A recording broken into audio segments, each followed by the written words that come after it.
آج کا نوجوان کیسی شاعری کر رہا ہے؟ آپ اس سے مطمئن ہیں آج کے نوجوان سے شاعری کے نوجوان لحاظ سے؟ میرا خیال یہ ہے کہ جو شاعری کر رہے ہیں وہ واقعی اردو کی خدمت کر رہے ہیں اور بہت اچھی شاعری کر رہے ہیں. مجھے بڑی خوشی ملتی. بڑی امیدیں ہیں ان نوجوانوں سے. اور امریکہ میں آ کے پاکستان میں ایک میرے اچھے ساتھی ہیں شوکت فہمی، لاہور میں ہوتے ہیں، بڑی خوبصورت شاعری کر رہے ہیں.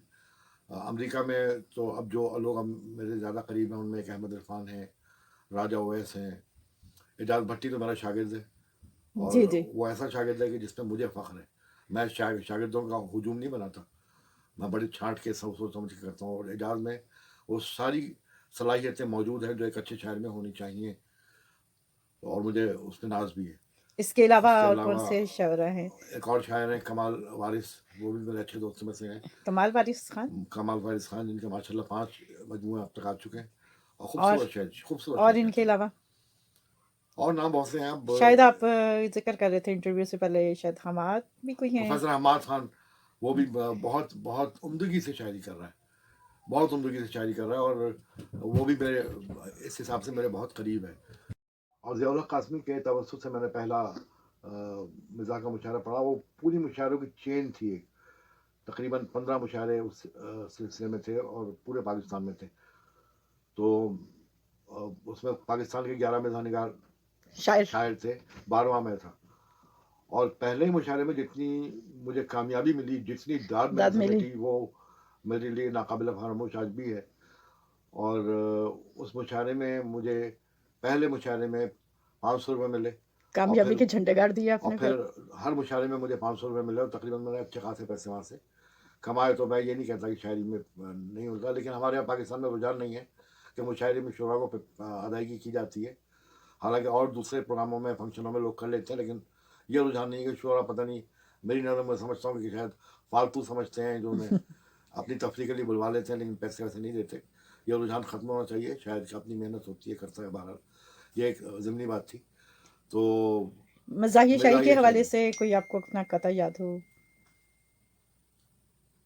مزاح، میں نے بتایا نا آپ کو کہ میرا مزاج تو مزاح کا نہیں تھا. اس زمانے میں نے لکھے کہ جو میں نے پہلے مشاعرے میں پہلا قطعہ پڑھا تھا جو بہت کامیاب گیا تھا، اس زمانے میں لیڈی ڈائنا پاکستان آئی ہوئی تھی. آپ کو یاد ہے؟ مجھے یاد ہے. تو میں نے اس حوالے سے، اور انہوں نے بادشاہی مسجد کا دورہ کیا تھا.